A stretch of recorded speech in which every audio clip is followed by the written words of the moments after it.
அஸ்ஸலாமு அலைக்கும் வரஹ்மத்துல்லாஹி வபரகாத்து. நான் டாக்டர் அஃப்ஷான், குருநாகலை போத்தனா வைத்தியசாலையில் கடமையாற்றிக் கொண்டிருக்கிறேன். இந்த வீடியோ எதற்காக என்று சொன்னால், இலங்கையிலே மிக அதிகமாகவும் விரைவாகவும் பரவிக்கொண்டிருக்கின்ற இந்த டெங்கு நோயை பற்றி நீங்கள் அனைவரும் அறிந்த விடயம்.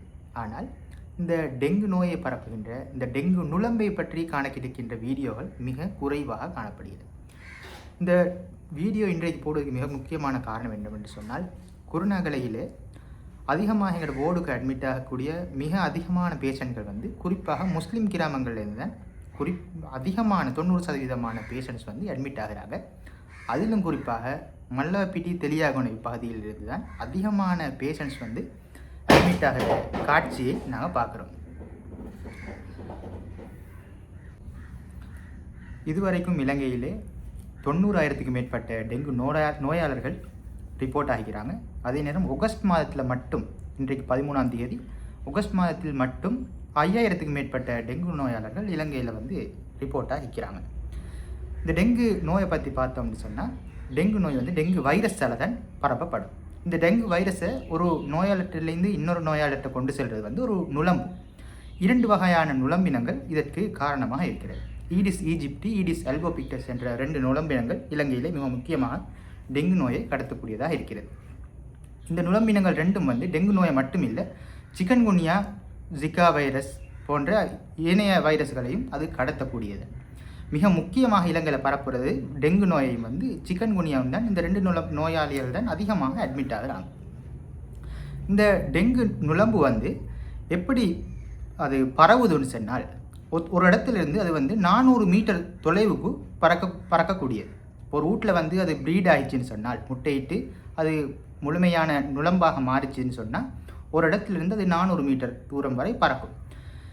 அதோட லைஃப் சைக்கிள் கிட்டத்தட்ட 10லிருந்து 12 நாட்கள். அது முட்டையிட்டு முழுமையான நுளம்பாக மாறுவதற்கு 12 நாட்கள் எடுக்கும். இது இதை எப்படி அது ப்ரீட் ஆகுதுன்னு சொல்லி ஒரு சின்ன வீடியோ பார்ப்போம். இதை பார்த்துட்டு வாங்க.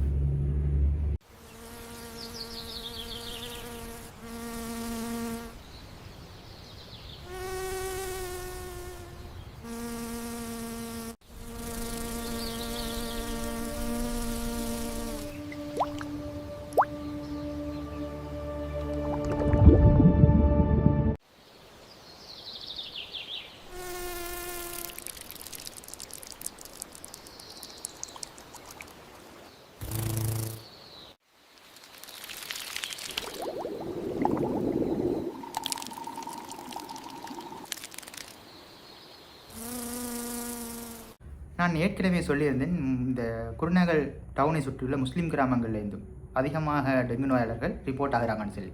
வேற பக்கம் மல்லப்பிட்டிய தெளியாகோனை போன்ற பகுதிகளில் நான் இது செல்றதுக்கு தவறாபிலையா என்றது சரியாக எனக்கு தெரியலை.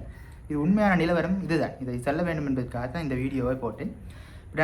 நான் இதை அட்ரஸ் பண்ணின 2-3 பிரச்சனை என்னன்னு சொன்னால், இந்த பிரதேசங்கள் முஸ்லீம் கிராமங்கள் பொதுவாக இந்த ஏரியாவில் மட்டும் இல்லை, எந்த கிராமங்களில் எடுத்து பார்த்தீங்கன்னு சொன்னால், முஸ்லீம் கிராமங்களில் வீடுகள் மிக நெருக்கமாக கட்டப்பட்டிருக்கும். அதே நேரம் இப்போ இந்த ஏரியாவில் இன்னொரு பிரச்சனை நான் அட்ரஸ் பண்ணது இந்த வேஸ்ட் டிஸ்போசல், இந்த கழிவு முகாமைத்துவம் முறையானதாக இல்லாததும் இன்னொரு காரணமாக இருக்கிறது.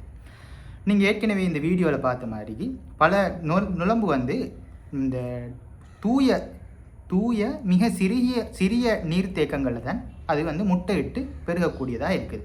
உதாரணமாக நாங்கள் பூ வளர்க்கக்கூடிய பூவாஸ், அடுத்தது பழைய டயர்கள், வீசி இருக்கக்கூடிய சின்ன கேன்கள், அடுத்தது மரபொந்துகள் போன்ற எதாக இருந்தாலும் சின்ன இந்த தூய நீர் தேங்கக்கூடிய எந்த இடமாக இருந்தாலும் டெங்கு நுளம்பு பரவும். அதனால் இதுக்கு என்ன தீர்வுன்னு சொன்னால், நீங்கள் உங்களோட வீடு மட்டும் இல்லை, உங்களோட சூழ உள்ள எந்த இடத்துலையாக இருந்தாலும், நீர் திங்கக்கூடிய எந்த பொருளாக இருந்தாலும் அதை முறையாக முகாமைத்துவப்படுத்தி கழிவுகளை அகற்றுறது தான் உங்களோட கட்டாய கடமை. அதன் மூலமாகத்தான் நீங்கள் உங்களோட வீடு மட்டும் சுத்தமாக இருந்தாண்டு இந்த டெங்கு நுளம்புலேருந்து உங்களால் பாதுகாப்பு பெற முடியாது. ஏன்னா டெங்கு நுளம்பு ஒரு இடத்துலேருந்து இன்னொரு இடத்துக்கு 400 மீட்டர் வரை பறக்கக்கூடியதாக இருக்கிறதுனால உங்கள் ஏரியா முழுக்க சுத்தமாக இருந்தால் தான் உங்களுக்கு அந்த நோயிலிருந்து முற்றாக பாதுகாப்பு பெறலாம். வேறு என்ன செய்ய வேண்டும் சொன்னால், நீங்கள் மொஸ்கிட்டோ நெட்ஸ் யூஸ் பண்ண தூங்கும்போது, அடுத்தது இந்த மொஸ்கிட்டோ ரெப்பலன்ஸ் இருக்குது சூப்பர் மார்க்கெட்ஸ்களில். இந்த லோஷன்ஸ் மாதிரி நுளம்பு கடிக்க அமைக்கிறதுக்கு பூசுகிற லோஷன்ஸுக்கு அதை நீங்கள் யூஸ் பண்ணலாம்.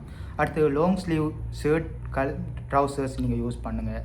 இப்போ அடுத்தது இந்த நுளம்பு வந்து எந்த நேரத்தில் கூடுதலாக கடிக்க முடிச்சுன்னா பெண் நுளம்புகள் தான் இதுக்கு காரணமாக இருக்கிறது. பகல் வேலையில் தான் இந்த நுளம்புகள் வந்து டெங்கு நுளம்புகள் கடிக்கும்.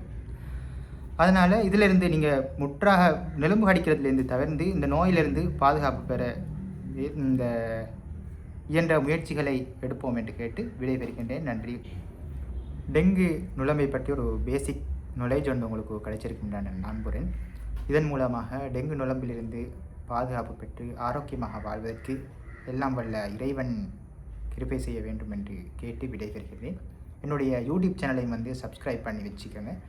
இன்ஷா அல்லாஹ் இதுக்கு பின்னாடியும் வந்து இந்த மெடிக்கல் சம்மந்தமான ஸ்டப்ஸ் நான் அப்லோட் பண்ணுறதுக்கு இருக்கிற காரணத்தினால ஏதாவது உங்களுக்கு இதை பற்றிய டவுட்ஸ் இருந்தால் கமெண்ட்ஸில் கேளுங்க. இன்ஷா அல்லாஹ் என்னால் இயன்ற அளவுக்கு நான் ரிப்ளை பண்ண ட்ரை பண்ணுறேன். அஸ்ஸலாமு அலைக்கும் வரஹ்மத்துல்லாஹி வபரகாத்துஹு.